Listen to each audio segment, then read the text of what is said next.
Assalamualaikum warahmatullahi wabarakatuh. Dan turunnya malaika ke bumi, tidak pernah turun malaika itu sebelumnya.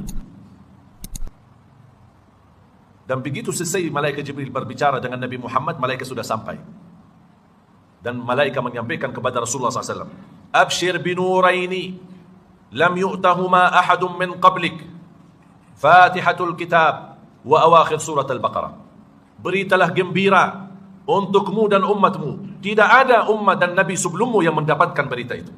Dua cahaya, suratul Fatihah dan ayat terakhir daripada suratul Baqarah. Lillahi ma fis samawati wa ma fil ardh. Dan tidak ada seorang yang meminta melalui wasilah dua cahaya ini pasti akan terkabul oleh Allah hajatnya. Bismillahirrahmanirrahim. Assalamualaikum warahmatullahi wabarakatuh.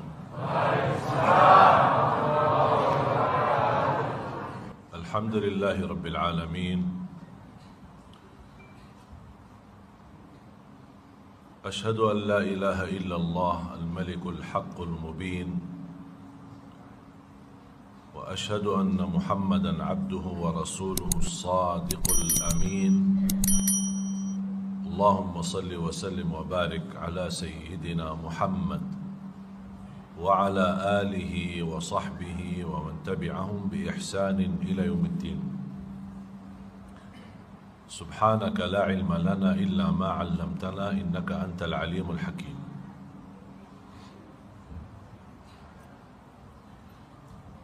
Alhamdulillah, syukurillah, kita berusaha menjadi hamba yang bersyukur.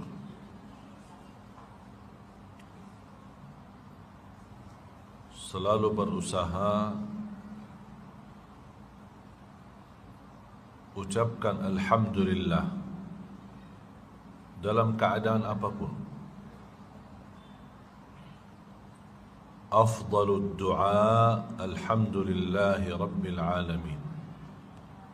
Sebaik-baik doa Alhamdulillahi Rabbil Alamin. Karena doa ada dua macam. Doa ibadah dan doa masalah.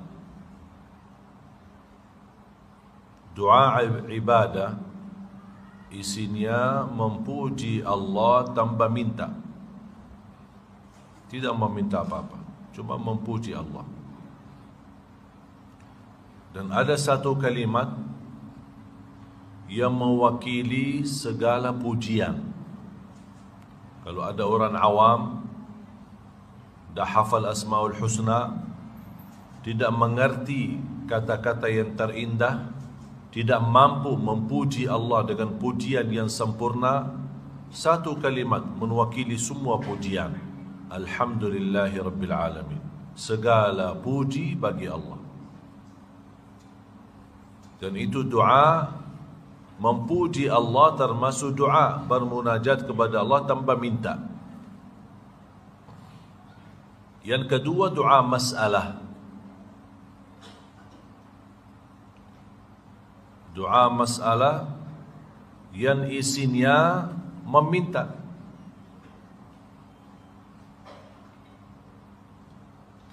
Dan salah satu adab dalam berdoa, mulai dengan doa ibadah, baru boleh doa masalah. Jangan langsung minta. Diawali dengan pujian.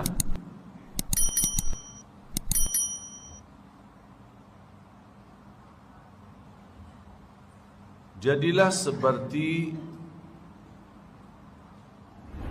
pengemis di jalan, tukang minta. Kira-kira kalau dia mau minta sama kita gimana caranya?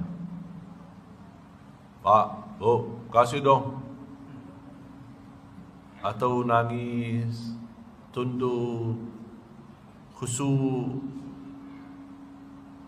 bahasanya halus. Ya Pak, perut saya sakit Pak, tolong Bu, saya dari kemarin belum makan tuh. Walaupun kita tidak ada niat kasih, akhirnya kita merasa sedih ya. Kasihan, udah kita kasih. Kata Umar bin Khattab radhiyallahu anhu, jadilah seperti anak kecil ketika meminta sama Allah. Anak kecil kalau meminta sesuatu sama orang tuanya, tak pernah putus asa. Mutar sana sini, bolak balik, nangis, buang dirinya, lempar sini, teriak-teriak, tak pernah berhenti sampai dikasih. Kadang-kadang ibunya bosan. Agar dia diam, udah ambil HP-nya, main sana. Jadilah seperti anak kecil kalau meminta sama Allah.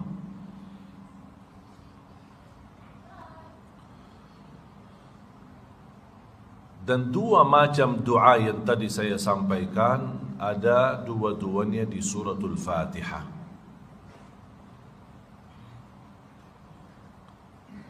أعوذ بالله من الشيطان الرجيم بسم الله الرحمن الرحيم الحمد لله رب العالمين الرحمن الرحيم مالك يوم الدين إياك نعبد وإياك نستعين اهدنا الصراط المستقيم صراط الذين أنعمت عليهم غير المغضوب عليهم ولا الضالين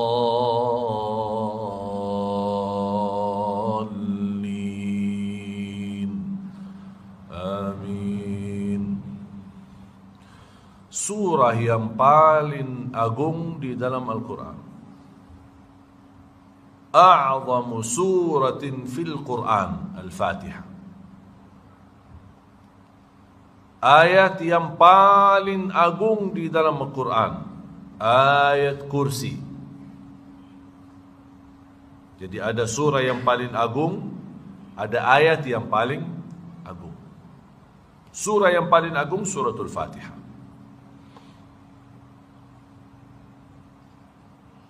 Pembukaan Al-Quran, Ummul Kitab, Ummul Quran, Fatihatul Kitab, Al-Fatihah, Ar-Raqiyah, Asy-Syafiyah, Al-Waqiyah. Banyak nama-nama suratul Fatihah. Penyembuh, mencegah, perlindungan, ruqyah, Al-Fatihah, Ummul Quran, Ummul Kitab, Fatihatul Kitab. Dan tidak sah salat kita tanpa suratul Fatihah. Bahkan salah satu nama daripada suratul Fatihah, As-Salah. Pernah tahu enggak itu nama suratul Fatihah, As-Salah? Pernah dengar? Belum? Kok terus selama ini belajar apa? Hadis yang diriwayatkan Imam Tirmizi, hadis yang qudsi, Allah Subhanahu wa taala berfirman, qasamtus salata, aku bagikan salat. Yang dimaksud kata salat di hadis ini adalah suratul Fatihah. Qasamtus salata baini wa baina abdi nisfain. Aku telah membagikan salat itu dua bagian, antaraku dan hambaku. Jadi separuhnya untuk Allah, separuhnya untuk hamba Allah. Fa idza qara'a abdi, ketika hambaku, kata Allah, dia membaca Alhamdulillahi Rabbil Alamin, qala Allah hamadani abdi. Ketika kita baca Alhamdulillahi Rabbil Alamin, Allah jawab, hambaku telah memujiku. Wa idza qala abdi Ar-Rahmanir Rahim, qala Allah majjadani abdi, hambaku telah mengagungkanku. Maliki yaumiddin, qala Allah athna alayya abdi, hambaku telah memuliakanku. Setiap satu ayat Allah jawab. Iyyaka na'budu wa iyyaka nasta'in, qala Allah hadza baini wa baina abdi wa li abdi ma sa'al. Ini urusan antaraku dan hambaku, dan apapun yang dia minta aku berikan. Terus apa yang diminta oleh hamba? Ihdinas siratal mustaqim. Allah jawab, ini untuk hambaku dan aku berikan. Siratal ladzina an'amta alaihim ghairil maghdubi alaihim waladdallin. Qala Allah, hadza li'abdi. Ini untuk hambaku. Amin. Artinya Allahumma stajib. Karena doa dari awal sampai akhir suratul Fatihah berubah doa, makanya diakhiri menjadi stempel, khatam, cap. Amin. Qala Allah. Artinya Allahumma stajib. Qala Allah, qad fa'alt. Aku ijabah. Kesimpulan hadis yang diriwayatkan Imam Tirmizi ini, saya mengambil pelajaran dari hadis qudsi ini. Al-Fatihah adalah dialog antara hamba dan Allah. Makanya salah satu adab dalam membaca suratul Fatihah, jangan sambungkan ayatnya. Harus merasakan setiap ayat yang kita baca Allah jawab. Masa tidak bangga Allah menjawab kita? Beda sama orang, apalagi salat tarawih, buru-buru. Allahu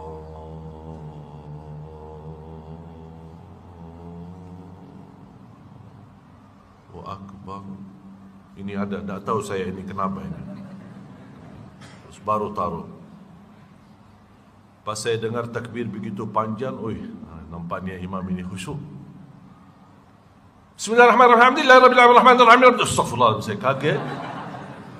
Kok ada apa? Baru enak, kenapa buru-buru? Satu nafas habis suratul Fatihah. Padahal Al-Fatihah ini berdialog sama Allah Subhanahu wa taala. Nikmati. Alhamdulillahi Rabbil Alamin. Kata Siti Aisyah, kalau Rasulullah SAW membaca Al-Fatihah, ka'annahu yufassiruha tafsira, seperti dia mentafsirkan suratul Fatihah. Satu ayat demi satu ayat. Satu ayat demi satu ayat. Ada sakta. Faham tak sakta? Sakta berhenti sebentar. Alhamdulillahi Rabbil Alamin. Ar-Rahmanir Rahim. Maliki Yaumiddin. Saya suka Syekh Hudzaifah ketika baca karena dia terapkan hadis ini. Enak Syekh Hudzaifah. Iyyaka na'budu wa iyyaka nasta'in. Ihdinas siratal mustaqim. Siratal ladzina an'amta 'alaihim ghairil maghdubi 'alaihim waladdallin.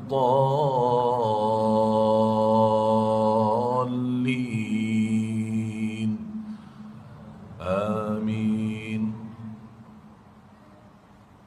Beliau sekarang diangkat, diberikan penghargaan imam yang tertua, senior. Dan saya belum tahu ada imam selama di Masjid Nabawi dan juga pernah kesempatan jadi imam di Masjidul Haram selama seperti beliau. Saya masih sekolah SD, dia masih dulu jadi imam. Dan Masya Allah luar biasa sihat. Berapa kali beliau sempat sakit, masuk ke rumah sakit. Dan saya kenal beliau satu-satunya karena anak-anak beliau semuanya teman sekolah dari SD, SMP sama saya. Termasuk Syekh Ahmad Hudzaifah. Syekh Ahmad Hudzaifah anak beliau yang diangkat menjadi imam di Masjid Nabawi salat tarawih. Sebelumnya imam di Masjid Kuba. Ketika dia di rumah sakit dan diinfus, Pas dengar azan, dia lepas infus. Dia langsung bawa mobil pergi ke Masjid Nabawi. Tak pernah saya lihat ada orang imam yang tidak pernah lepas salat di Masjid Nabawi, walaupun sebagai makmum. Tak pernah tinggalkan salat berjamaah. Di infus dia lepas sendiri sampai dia kata doktornya, Pak, Syekh mohon maaf. Dan dia jawab, dah respon. Habis salat di masjid baru pulang ke rumah sakit. Biasa dia sehat. Di infus lagi. Istiqamah.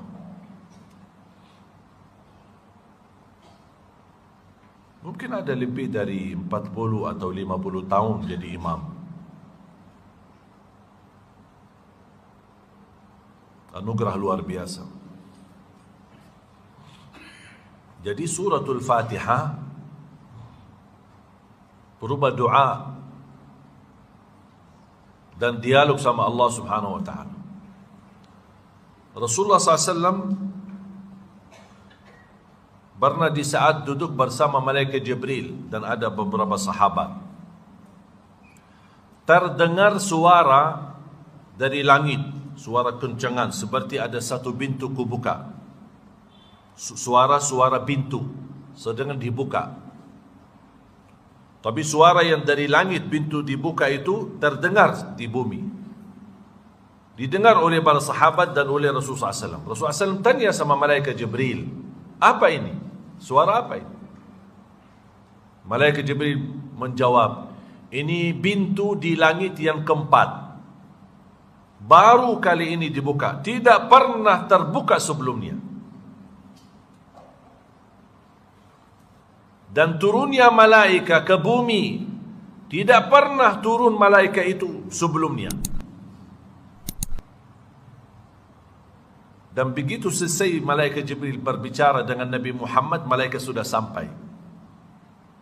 Dan malaikat menyampaikan kepada Rasulullah SAW, Abshir binuraini lam yu'tahuma ahadun min qablik, Fatihatul Kitab wa awakhir surat Al-Baqarah. Beritalah gembira untukmu dan umatmu. Tidak ada umat dan nabi sebelummu yang mendapatkan berita itu. Dua cahaya, suratul Fatihah dan ayat terakhir daripada suratul Baqarah. Lillahi ma fis samawati wa ma fil ardh.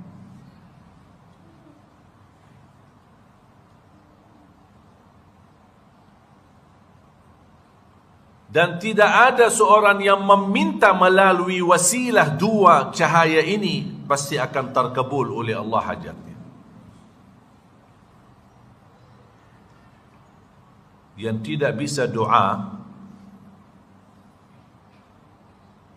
orang awam tidak mengerti doa, ingin dia bermunajat kepada Allah dengan makna yang terdalam tapi tidak faham. Al-Fatihah menwakili semua doa. Karena dari awal Al-Fatihah sampai selesai doa.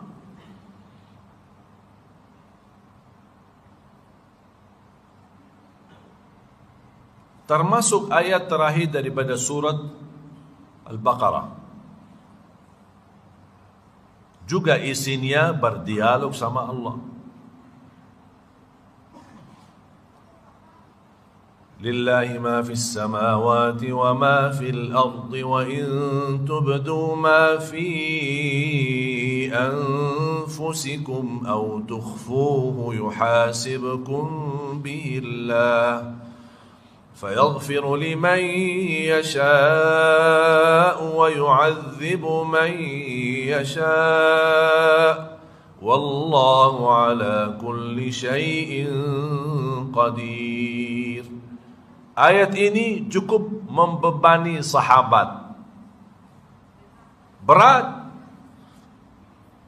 Lillahi ma fis samawati wa ma fil ard wa in tubdu ma fi anfusikum aw tukhfu yuhasibkum bihi Allah.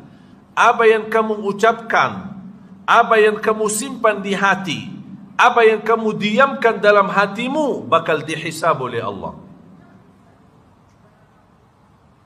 Jadi bukan hanya yang kita kerjakan, bukan hanya yang kita amalkan, bukan hanya yang kita ucapkan, yang tersimpan dalam hati. Ada rasa sakit, dengki terhadap orang lain, bakal dihisab. Hati-hati. Ada niat buruk, bakal dihisab. Ini menurut ayat ini. Wa in tubdu ma fi anfusikum aw tukhfu, apa yang ada di dalam dirimu, kamu terang-terangan atau kamu sembunyikan, bakal dihisab. Dan kembali kepada kehendak Allah. Fayaghfiru liman yasha, gara-gara isi hati kita, bisa kita diampuni, dimaafkan, atau bisa disiksa. Fayaghfiru liman yasha wa yu'adzibu man yasha. Wallahu ala kulli syai'in qadir.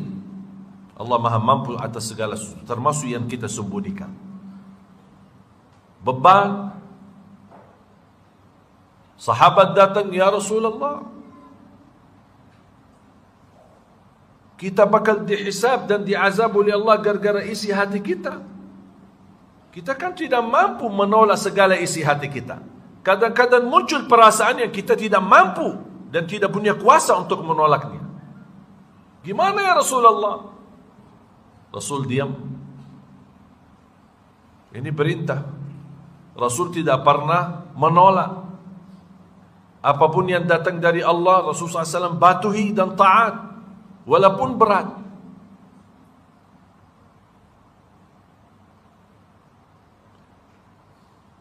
Sampai Rasulullah SAW ketika sudah melihat para sahabatnya merasa keberatan untuk menerima ayat ini, kan sangat sulit. Coba bayangkan Bapak Ibu, kalau kita dihisab isi hati kita. Sekarang kita dudukkan di majlis, berbagai macam isi hati Bapak Ibu. Ada yang isi hati baik, ada yang isi hati buruk. Apaan itu orang? Dah tahu kita kan isi hati. Ada orang yang tapi belum terucap, tapi ada di dalam hatinya. Mungkin sikapnya kurang baik terhadap ustaz atau terhadap orang yang ada di sampingnya. Mungkin bisa jadi orang di samping kita, kita bisikin di hati. Apaan itu? Saya kenal orang itu, tidak pernah datang ke masjid, kok sekarang datang. Apa ini? Bisa enggak terjadi itu? Padahal kita tidak ingin, kita ingin menolak hal itu, tapi tidak punya kuasa terhadap hati. Kita tidak punya kuasa tapi kita punya kuasa lidah, punya kuasa tangan, punya kuasa kaki. Ketika kita ingat Allah, kita tidak berani ucapkan kata-kata yang membawa kemurkaan Allah atau menyakiti orang lain. Karena kita ingat bersabda Rasulullah SAW, "Man kana yu'minu billahi wal yawmil akhir falyaqul khairan aw liyasmut." Barang siapa yang iman kepada Allah dan hari akhir, berkatalah yang baik atau diam. Berarti perlu kita fikir dulu apa yang kita ingin ucapkan. Kalau baik, teruskan. Kalau tidak baik, diamkan. Sekarang kita terlalu terlanjur bicara, ngomong, dan diam.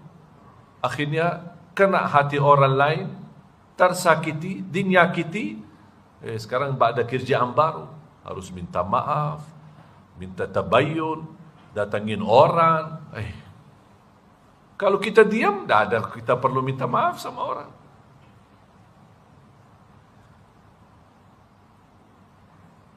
Sampai Rasulullah SAW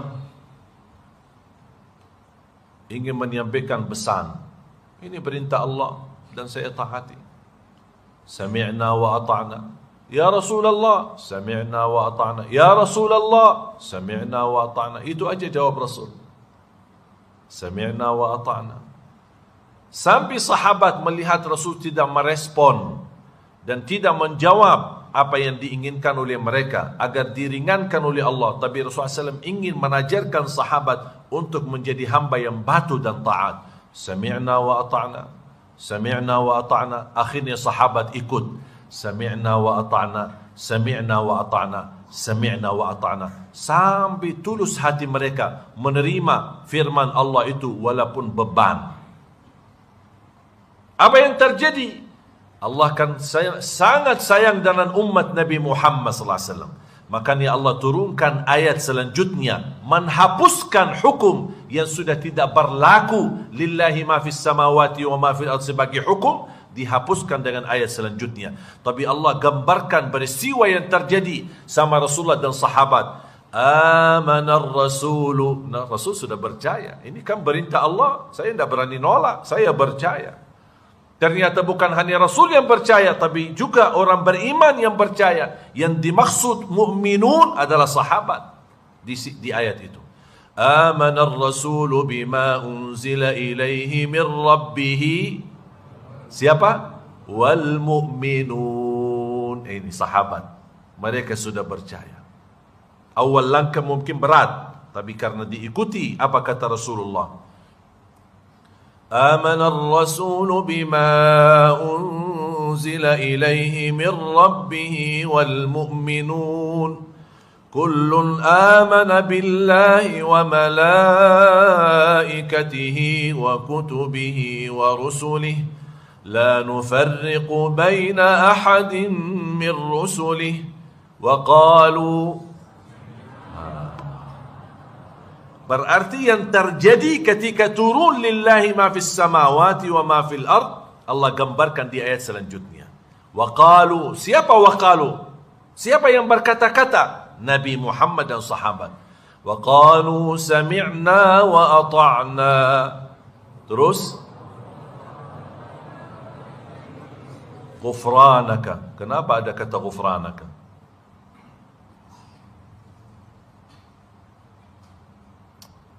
Harus belajar bahasa Arab atau nikah sama orang Arab.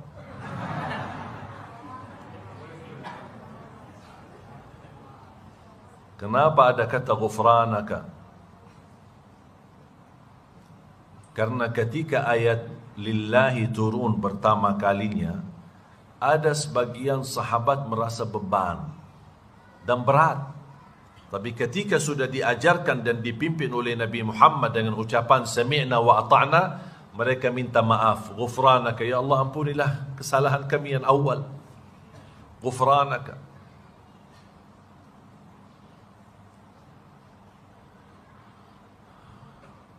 Ghufranaka Rabbana wa ilaikal. Makanya ketika sudah terlihat ketulusan dan keikhlasan, kata sami'na wa ata'na, dan memohon ampun terhadap sikap yang awal yang muncul ketika turunnya lillahi ma fis samawat, Allah menghapuskan hukum ayat tersebut dengan firman la yukallifullahu nafsan illa wus'aha. Ini kan sebab nuzulnya ceritanya. Laha ma kasabat wa 'alaiha maktasabat. Sudah tidak lagi dihisab isi hati kita. Apa yang kamu kerjakan baik dapat pahalanya, buruk dapat dosanya. Faman ya'mal mithqala dzarratin khairan yarah wa man ya'mal mithqala dzarratin syarran. Kalau hanya dalam bisikan hati, mungkin ada bisikan yang tidak enak, bisikan kotor atau hal-hal yang kita ingin tolak, tapi kita tidak punya kuasa terhadap hati. Tenang, Allah maafkan. Selama belum dikerjakan. Laha ma kasabat wa 'alaiha maktasabat. La yukallifullahu nafsan illa wus'aha laha ma kasabat wa 'alaiha maktasabat. Rabbana la tu'akhidna in nasina aw akhta'na. Ya Allah maafkan kalau kami lupa atau ada yang salah. Rabbana wa la tahmil alaina isran kama hamaltahu ala alladhina min qablina. Ya Allah jangan terjadi beban bagi kami sebagaimana ummah-ummah yang terdahulu. Rabbana wa la tuhammilna ma la taqata lana bih. Jangankan beban kepada kami yang kami tidak mampu kerjakan. Ternyata subhanallah Bapak Ibu, setiap ayat yang kita baca ini Allah jawab. Rabbana la tu'akhidna in nasina aw akhta'na. Allah jawab, qad fa'alt. Artinya aku laksanakan, aku ijabah. Rabbana wa la tahmil alaina isran kama hamaltahu ala alladhina min qablina qad fa'alt. Makanya berhenti, ada saktah, pelan-pelan. Hayati sedang berdialog dengan Allah Subhanahu wa taala. Rabbana wa la tuhammilna ma la taqata lana bih. Qala Allah qad fa'alt. Wa'fu 'anna waghfir lana warhamna anta maulana fansurna 'alal qaumil kafirin. Allah jawab, aku ijabah. Makanya dua cahaya ini ketika kita baca cahaya Al-Fatihah dan ayat terakhir daripada suratul Baqarah perlu kita hayati saat kita membaca. Saya yakin mulai hari ini insya-Allah saya percaya bacaan Bapak Ibu Al-Fatihah setelah ini dan ayat terakhir daripada suratul Baqarah pasti membawa perasaan yang berbeda. Insya-Allah. Karena sudah faham ceritanya, sudah faham asal usulnya ada apa ini. Kita nikmati.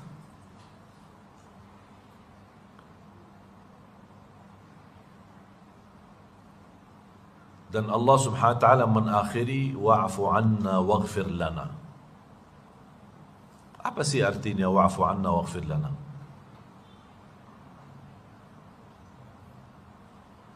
Bisa kira-kira jelaskan Bapak Ibu? Wa'fu 'anna artinya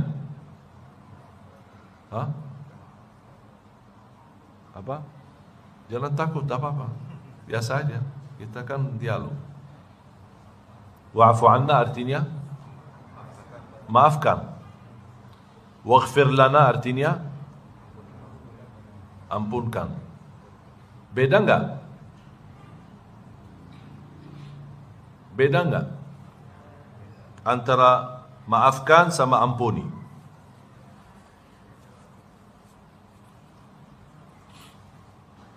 Beda enggak? Ada bedanya? Di mana ada bedanya? Tunjukkan. Tunjukkan bedanya. Karena tidak mungkin kalimat yang maknanya sama, buat apa dia ulang dua kali? Pasti ada makna berbeda, makanya ada dua kalimat. Tak mungkin dia ada satu makna. Contoh, saya kasih contoh. Bismillahirrahmanirrahim. Alam nashrah laka sadrak wa wada'na 'anka wizrak alladhi anqadha dhahrak wa rafa'na laka dhikrak fa inna ma'al 'usri yusra inna ma'al 'usri yusra. Kalimat sama terulang berapa kali? Beda makna atau tidak? Sama atau tidak? Bu, sama atau tidak? Sama? Yang bilang sama angkat tangan. Tak apa-apa, saya tidak akan hukum sih. Yang bilang maknanya sama karena ayatnya mirip, kalimatnya sama. Al-usur, al-usur, yusra, yusra. Yang berkata sama angkat tangan. Tak ada yang mau angkat. Yang berkata berbeda angkat tangan. Tak juga mau angkat.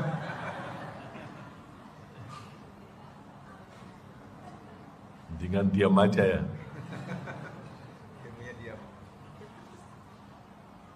Walaupun kalimatnya sama, tapi maknanya beda.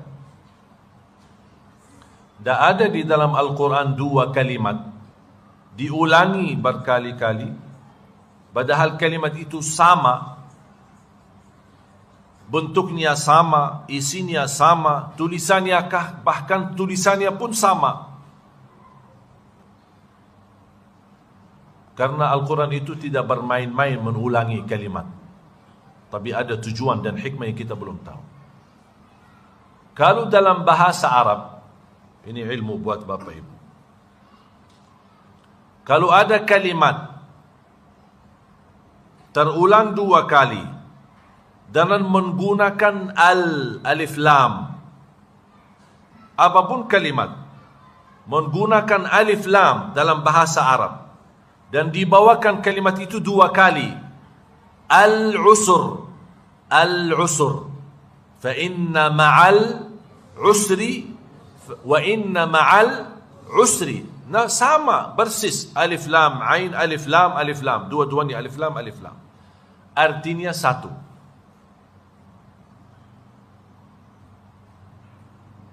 Faham?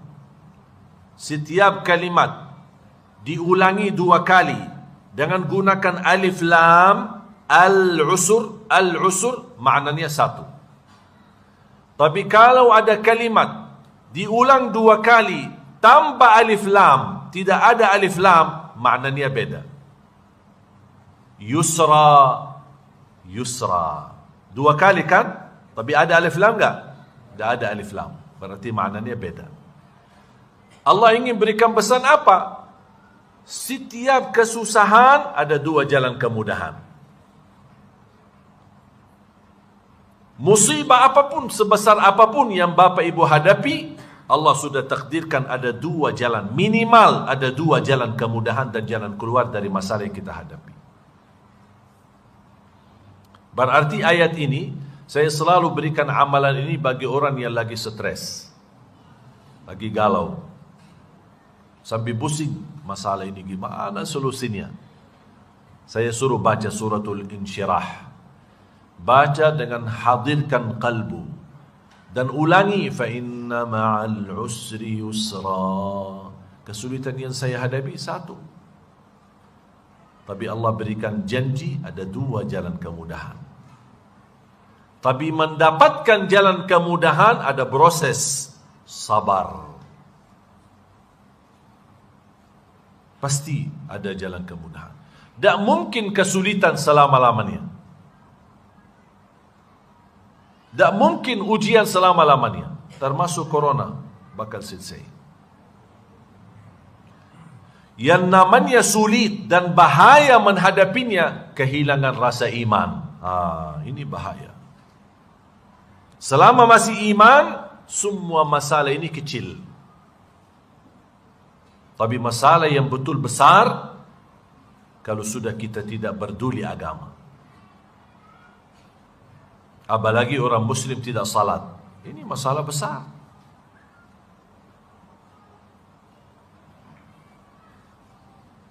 Kembali lagi, wa'fu anna waghfir lana.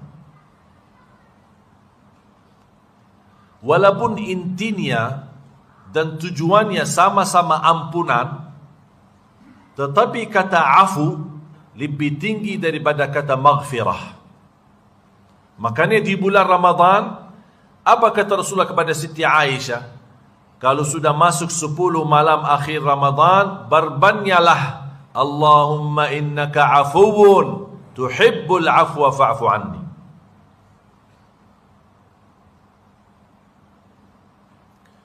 Karena memohon pemaaf artinya terhapus dosa tambah bekas. Kata maaf menghapuskan dosa kita di buku amal. Kan buku amal kan ada catatannya, ada kebaikan, ada keburukan.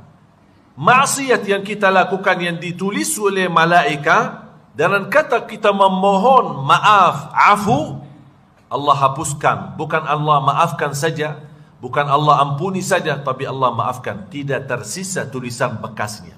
Bekas pun tidak ada. Beda sama maghfirah. Kalau maghfirah, Allah maafkan, pasti tapi tulisannya masih ada. Allah tunjukkan di hari kiamat dan Allah lihatkan kepada kita. Ingat gak hari ini, tanggal ini, jam segini, di tempat ini kamu lakukan ini. Nanti ada YouTube, bisa lihat. Masih ada manusia mengingkari. Dia lihat dirinya berbuat dosa, tapi dia masih ingkari. Kamu akui enggak? Tidak pernah. Sama Allah bilang tidak pernah. Karena di situ mahkamah keadilan Allah dan dia mengingkari, terus kamu mau saksi apa? Malaikat saksi, Raqib Atid saksi, buku amal saksi. Ya Allah, mohon maaf saya tidak percaya semua itu. Barangkali dibikin oleh malaikat. Saya tidak percaya. Tunjukkan saksi dari diriku, baru saya percaya. Allah rapatkan mulutnya. Allah perintahkan tangannya berbicara, kakinya berbicara, kulitnya berbicara, matanya berbicara, baru dia kaget. Dan dia berkata, hei kulitku, selama ini saya belamu, saya berbohong untuk selamatkanmu. Kok kamu ya sekarang berbicara keburukan saya? وَقَالُوا لِجُلُودِهِمْ لِمَ شَهِدْتُمْ عَلَيْنَا قَالُوا أَنطَقَنَا اللَّهُ الَّذِي أَنطَقَ كُلَّ شَيْءٍ. Ketika mereka protes terhadap kulitnya sendiri menjadi saksi, dan kata kulitnya, kami diperintahkan oleh Allah untuk berbicara dan kami tidak berani tolak. Bahkan bumi pun berbicara. Idza zulzilatil ardu zilzalaha wa akhrajatil ardu athqalaha wa qala al insanu ma laha yawma idzin tuhadditsu akhbaraha. Memberikan berita-berita. Bumi memberikan berita. Makanya ketika ulama memahami ayat ini suratul Zalzalah, dia berbanyak pindah posisi ketika salat. Salat wajib di sini, kalau salat sunnah dia pindah ke sana, pindah ke sana. Buat apa? Memperbanyak saksi bumi dalam kebaikan.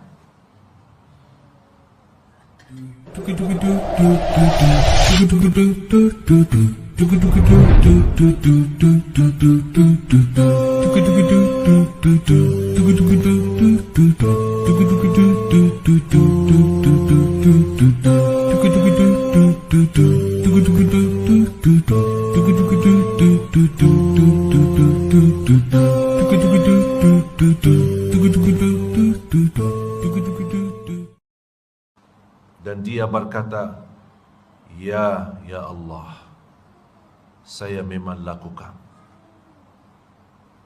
Dan dia akui. Dan tidak mengingkari. Apa kata Allah? Di saat kamu lakukan, aku tutupi dan orang lain tidak tahu. Dan sekarang aku hapuskan dan aku ampuni kamu. Dan masuklah surga bersama hamba-hambaku.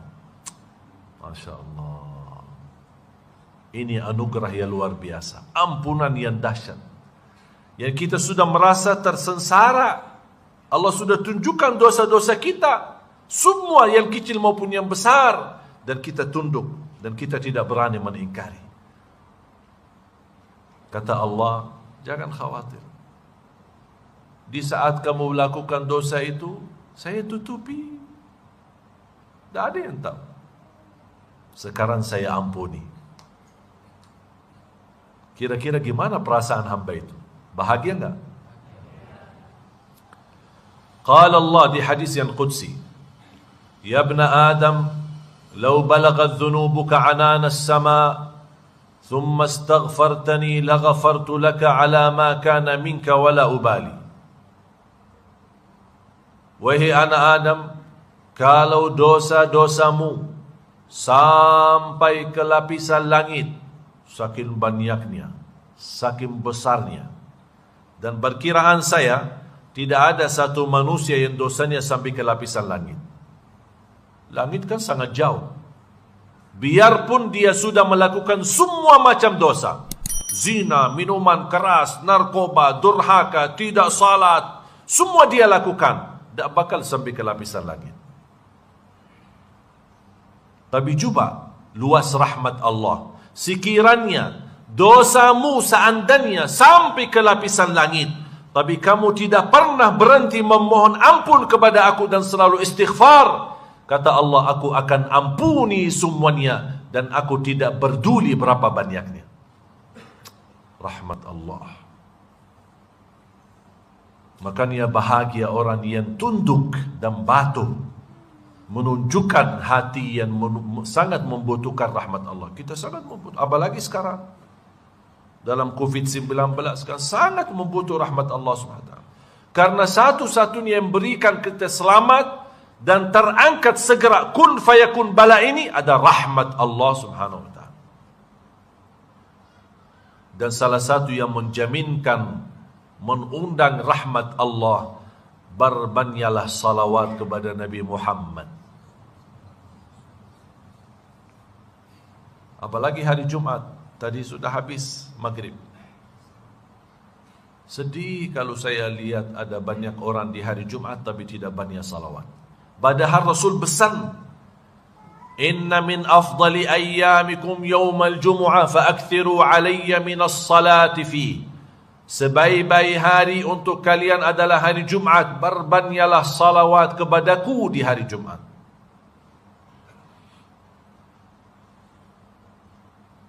Ulama menyampaikan minimal batas banyak adalah 300 ke atas.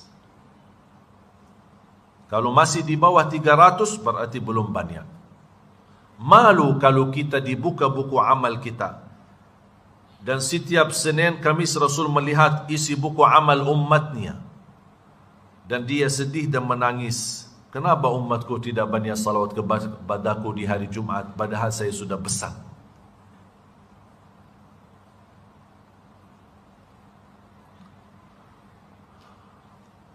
Man salla alayya wahida sallallahu alaihi bi ashra. Diriwayatkan Imam Muslim. Barang siapa yang salawat satu kali kepadaku, akan Allah balas 10 kali rahmat. Ini rahmat yang kita butuhkan. Nabi Muhammad kan rahmat. Nabi Muhammad rahmat tidak? Rahmat. Jangankan rahmat untuk kita, rahmat untuk semesta alam. Rahmatan lil alamin. Manfaatkan rahmat ini, undanglah rahmat ini. Memang beliau sudah tidak ada, meninggal dunia, tapi kita bisa mendapatkan rahmat, wasilah salawat kepada beliau sallallahu alaihi wasallam. Kalau di hari Jumat, saya punya kebiasaan tidak mengamalkan zikir apapun selain salawat. Tidak ada tasbih, tidak ada tahlil, tidak ada istighfar, tidak ada takbir, tidak ada tahmid. Semuanya saya tinggalkan. Saya fokus satu, berbanyak salawat. Karena itu permintaan Nabi Muhammad. Ada seorang tanya sama guru saya, seorang ulama besar di kota Madinah, Syekh Muhammad ibn Muhammad al-Mukhtar al-Shanqiti. Mana yang lebih utama di hari Jumat kita amalkan? Banyak baca Quran atau banyak salawat? Beliau jawab, lebih diutamakan di hari Jumat dan malam Jumat berbanyak salawat kepada Nabi Muhammad daripada banyak baca Quran. Kenapa? Karena itu permintaan Nabi Muhammad. Masa kita tidak mematuhi permintaan? Bahkan menjadi salah satu tanda cintaan kita kepada Nabi Muhammad. Ada seorang sahabat bernama Ubay bin Ka'ab radhiyallahu anhu. Ketika dia sudah memahami manfaat, berkahnya, keistimewaannya, dahsyat anugerahnya, mendapatkan salawat itu, dia berkata, ya Rasulullah, karena inti daripada salawat adalah doa.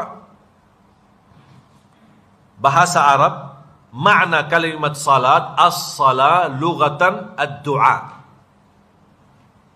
Salat artinya doa. Makanya Al-Fatihah diberikan nama doa karena isinya dari awal sampai akhir doa. Salawat pun doa. Bukan dihitung sebagai zikir, tapi dia doa. Beda sama zikir yang lain. Bagaimana kita bisa memahami salawat itu doa?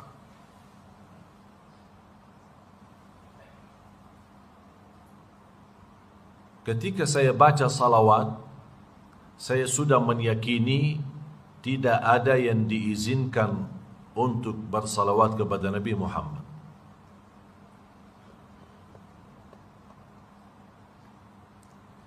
Bapak Ibu, bisa enggak salawat kepada Rasul? Bisa? Mana bisa? Ayo tunjukkan. Tunjukkan kepada saya, Anda bisa salawat. Yang bisa angkat tangan. Yang bisa angkat tangan. Ya Bu, Ibu bisa. Terus gimana salawat? Ayo coba. Hah? Belum dengar suaranya gimana? Apa? Kurang keras katanya. Kalau saya berkata, ayo salawat. Bapak-bapak bisa? Bisa? Kok bingung ya? Jangan-jangan selama ini kita salah juga ya. Ada yang bisa salawat? Mana coba? Hah? Apa? Allahumma salli. Oh, berarti tidak bisa. Tidak bisa. Itu bukan namanya bisa. Bisa tasbih? Coba. Subhanallah. Oh, bisa. Tahmid? Tahlil? Takbir? Oh, bisa. Salawat? Oh, dah bisa. Dah bisa salawat. Kira-kira faham enggak maksud saya? Belum faham kan? Belum. Saya jelaskan. Kalau kita mau berzikir kepada Allah, tidak perlu minta tolong sama Allah. Tidak perlu Allahumma subhanallah, Allahumma alhamdulillah, Allahumma la ilaha illallah. Langsung diizinkan untuk zikir kepadanya. Ya ayyuhalladzina amanu dzkurullaha dzikran katsira. Hei orang beriman, berzikirlah kepada Allah. Langsung. Tapi pas begitu posisi salawat, tidak ada izin. Terus harus gimana? Minta tolong sama Allah yang salawat. Kita bukan salawat. Makanya harus ada Allahumma salli. Ya Allah, kami tidak bisa salawat. Kita memohon pertolongan. Ya Allah, Allah yang salawat. Kita hanya doa. Berdoa, memohon kepada Allah agar Allah yang bersalawat. Makanya kata ulama, salawat hamba kepada Nabi Muhammad doa, dan salawat Allah kepada Nabi Muhammad pujian dan kemuliaan. Beda sama kita. Faham sekarang? Di situ keindahan salawat. Kenapa Allah tidak mengizinkan kita bisa salawat langsung? Saya mengambil wallahu a'lam. Karena tidak ada manusia yang layak atau bisa memberikan haknya Nabi Muhammad dan kemuliaan Nabi Muhammad. Hanya Allah saja yang benar-benar tahu haknya Nabi Muhammad itu seperti apa. Kemuliaan Nabi Muhammad seperti apa. Kita tidak tahu. Selama ini kita berkata cinta Nabi Muhammad, ternyata cintaan kita masih biasa-biasa. Allah yang benar sungguh cinta Nabi Muhammad. Makanya Allah tidak pernah berhenti. Bahkan satu-satunya ibadah dibandingkan seluruh ibadah, Allah memerintahkan hambanya untuk salat, tapi tidak ada ayat atau hadis menunjukkan Allah salat. Allah perintahkan haji, tapi tidak ayat yang menjelaskan Allah sudah haji. Allah perintahkan puasa, tapi tidak ada hadis atau ayat menunjukkan Allah puasa. Satu-satunya ibadah yang Allah perintahkan, tapi sebelumnya Allah sendiri laksanakan, itu salawat kepada Nabi Muhammad. Itu menunjukkan apa? Betapa mulianya Nabi Muhammad di sisi Allah. Inna Allah wa malaikatahu yusalluna ala nabi. Makanya ketika dengar ayat ini, semestinya kita bereaksi apa?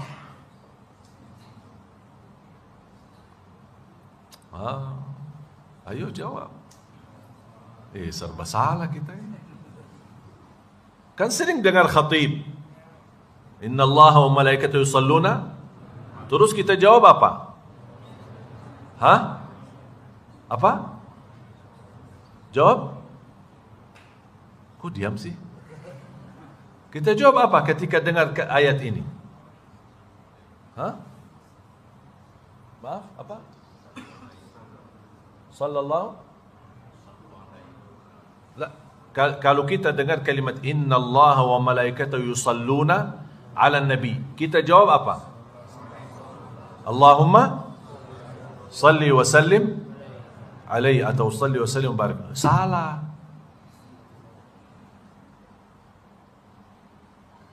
Saya sering perhatikan, apalagi pas khatib di khutbah kedua, Ibadallah inna Allah wa malaikatahu yusalluna ala nabi, di masjid, Allahumma salli wa sallim alaihi sallallahu alaihi.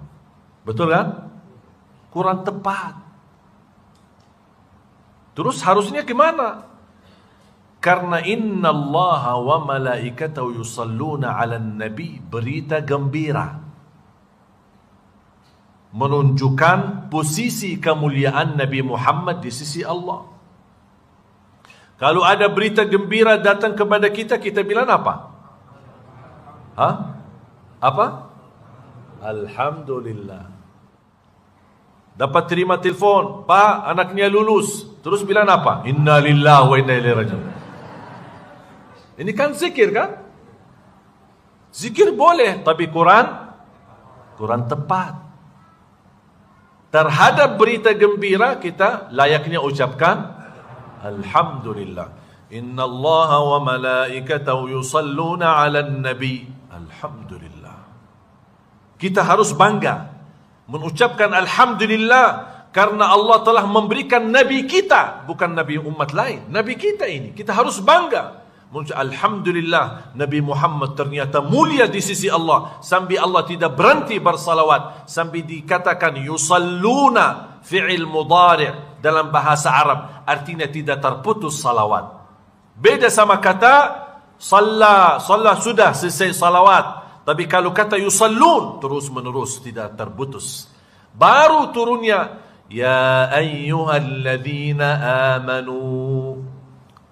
Saya ketika baca apapun ayat yang ada ya ayyuhalladzina amanu, saya suka tunduk. Ingat perkataan Abdullah bin Mas'ud radhiyallahu anhu, "Idza sami'ta ya ayyuhalladzina amanu fa'ar'iha sam'ak, fa innaha imma amrun tu'maru bih wa imma nahyun tunha an." Kalau dengar firman Allah ya ayyuhalladzina amanu, dengarlah baik-baik, karena habis ya ayyuhalladzina amanu ada perintah atau larangan. Ketika saya baca ya ayyuhalladzina amanu, ada apa ya Allah? Ini kan panggilan. Hei orang beriman. Harus Bapak Ibu belajar, rasakan panggilan ini adalah untukmu, bukan untuk orang lain. Allah panggil saya, hei orang beriman. Ya, ada apa ya Allah? Sami'na wa ata'na ya Allah. Saya siap mentaati perintahmu ya Allah, menjauh dari laranganmu ya Allah. Sallu alaihi wa sallimu taslima. Kita segera buktikan sami'na wa ata'na. Karena sudah dengar, harus buktikan taatnya. Jangan seperti orang Yahudi, sami'na wa asayna. Kami dengar tapi kami maksiat, kami tolak. Ya ayyuhalladzina amanu, sami'na wa ata'na. Ada apa ya Allah? Perintahmu. Kami siap ya Allah. Saya siapkan jiwa saya, hati saya. Sallu alaihi wa sallimu taslim. Allahumma salli ala Sayyidina Muhammad. Terasa indahnya ayat ini, yang kita sering kali kita mendengarnya, tapi barangkali belum terasa di hati kita. InsyaAllah mulai hari ini terasa. Kira-kira sudah faham Bapak Ibu bagaimana bisa menghayati Al-Fatihah? Setiap satu ayat rasakan Allah sedang menjawab kita. ayat terakhir daripada suratul Baqarah, Allah juga menjawab kita dan meringankan dari beban hukum lillahi ma fis samawat, menjadi ringan dan terhapus hukumnya. Makanya di dalam ilmu Quran disebut kata nasikh mansukh. Faham tak nasikh mansukh? Nasikh mansukh artinya ada hukum tapi sudah dihapuskan dengan hukum yang lain, sudah tidak berlaku. Sama seperti ayat puasa, ayyaman ma'dudat faman kana minkum maridan aw ala safarin fa'iddatun min ayyamin ukhar. Ketika turunnya perintah puasa Ramadan, tidak wajib, masih boleh puasa, boleh tidak puasa. Tapi kalau tidak mau puasa, ganti dengan fidyah. فَمَنْ كَانَ مِنْكُمْ مَرِيضًا أَوْ عَلَى سَفَرٍ فَعِدَّةٌ مِنْ أَيَّامٍ أُخَرَ وَعَلَى الَّذِينَ يُطِيقُونَهُ فِدْيَةٌ طَعَامُ مِسْكِينٍ فَمَنْ تَطَوَّعَ خَيْرًا لَهُ فَهُوَ خَيْرٌ لَهُ. Kalau kamu fidyah, boleh. وَأَنْ تَصُومُوا خَيْرٌ لَكُمْ, dan puasa itu lebih baik. Ini kan namanya mansukh. Turunnya ayat selanjutnya menghapuskan hukum ayat itu, menjadi ditetapkan kewajiban, tidak ada pilihan. Syahrul Ramadan alladhi unzila fihi al-Qur'anu hudan lin-nas wa bayyinatin minal huda wal furqan faman syahida minkumus syahra falyasum. Wajib. Tidak ada pilihan. Pilihannya untuk siapa? Yang sakit maupun musafir. Yang tidak sanggup, ganti dengan bayar fidyah. Itu yang disebutkan kata nasikh mansukh. Hukum yang berlaku dihapuskan karena mungkin dibebankan, dihapuskan menjadi ayat selanjutnya menghapuskan hukum ayat yang sebelumnya. Itulah Bapak Ibu inti daripada perjuangan kami dalam dunia tahfizul Quran. Kami bukan mengajarkan anak-anak dan orang di bawah binaan kami untuk belajar hafal saja. Hafal tapi buta hafalannya. Tapi kami ingin hafal dan faham. Bisa merasakan di dalam hatinya ayat-ayat suci Al-Quran. Bisa menangis ketika salat membawa ayat suci Al-Quran. Bahkan bisa membuat jamaah pun menangis karena mendengar ayat-ayat suci Al-Quran. Apa kata Rasulullah SAW? Yang disebutkan kata qari, kata Rasulullah SAW, man idza sami'tumuhu yaqra'il Qur'an hasibtumuhu yakhsha Allah. Kata Rasulullah, qari itu yang membacakan Al-Quran, ketika kita mendengar bacaannya, kita merasa kekhusyuan dalam hati kita. Dan tidak mungkin orang bisa merasa kekhusyuan sebagai pendengar kalau yang membacanya pun dia belum khusyuk. Bagaimana dia bisa khusyuk? Dia belum faham. Makanya khusyuk yang dibawakan oleh pembaca akan mempengaruhi orang yang mendengar. Itulah inti dari program kami. Mohon doa restu. InsyaAllah target kami mencetak 1 juta penghafal Al-Quran untuk Indonesia, negeri kita tercinta. Itulah inti dari program kami. Mohon doa restu. InsyaAllah besok kalau kita dipanggil oleh Allah Subhanahu Wa Taala, kita merasa tenang di saat sakaratul maut, dan kita dengar malaikat, ya ayyatuhan nafsul mutmainnah irji'i ila rabbiki radiyatan mardiyah fadkhuli fi ibadi wadkhuli jannati. Dan selama kita di alam kubur, walaupun puluhan tahun, Allah kirimkan bacaan dan pahala bacaan anak-anak kita sedang dia memperjuangkan hafalan Al-Quran.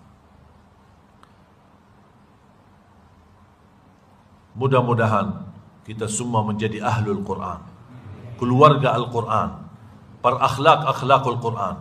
Ya Allah, anugerahkan kepada kami keturunan Al-Quran, anak dan cucu kami berhafal Al-Quran, berakhlak-akhlakul Quran. Ya Allah, ya Arhamar Rahimin, bukalah hati kami, berilah petunjuk kepada jalan yang lurus, rumah tangga sakinah mawaddah rahmah, keluarga yang mencintai Al-Quran. Ya Allah, aku mohon untuk semua jamaah yang hadir selepas majlis ini, Masing-masing pulang sudah tertulis namanya mendapatkan syafaatnya Al-Quran ya Rabbal Alamin. Ighfir lana wa liwalidina wa li jami'il muslimina wal muslimat wal mu'minina wal mu'minat al ahya'i minhum wal amwat. Rabbana taqabbal minna innaka antas sami'ul alim. Ya Allah, terimalah niat kami. Ya Allah, mudahkan niat mencetak 1 juta penghafal Al-Quran. Ya Allah, jadikan tanah Riau ini, Pekanbaru ini menjadi pusat yang melahirkan para penghafal Al-Quran yang bisa membawa cahaya kemakmuran untuk negeri kami Indonesia ya Rabbal Alamin. Ya Allah, pimpinlah kami, terimalah niat kami, terimalah nafkah kami, infak kami, sedekah kami ya Rabbal Alamin, menjadi amal salih dan sedekah jariah yang tidak terputus pahalanya sampai hari kiamat. Ya Arhamar Rahimin. Rabbana atina fid dunya hasanah wa fil akhirati hasanah wa qina adzaban nar. وصلى الله على سيدنا ونبينا محمد وعلى آله وصحبه وبارك وسلم والحمد لله رب العالمين. Semoga bermanfaat yang sudah subscribe. Semoga diberikan kesehatan dan keberkahan. Wassalamualaikum warahmatullahi wabarakatuh.